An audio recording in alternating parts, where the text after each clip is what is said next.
बरतानिया के शहर लंदन में एक पाकिस्तानी माँ और उनके 3 बच्चे अपने घर में आग लगने की वजह से हलाक हो गए। आप लोग मेरे पीछे उनका जला हुआ मकान देख सकते हैं।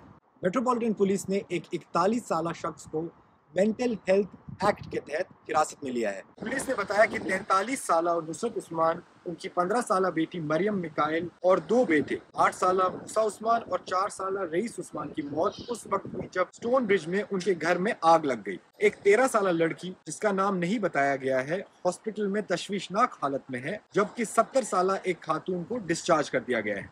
My thoughts and the thoughts of all the emergency services are with the 4 people who died in the fire, as well as the 2 people who were taken to hospital. Detectives from the Metropolitan Police are leading the investigation, and we are working closely with the London Fire Brigade to establish the cause of the fire. Upon arrival, firefighters were met with a well-developed fire involving 2 adjoining properties.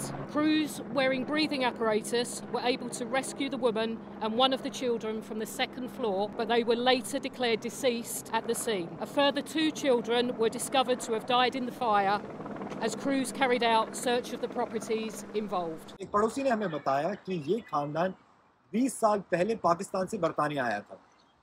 उन्होंने मजीद बताया कि तोड़-फोड़ और चीखने की आवाज़ सुनने के बाद वो अपने घर से बाहर आईं तो देखा कि ये इमारत आग पकड़ चुकी थी।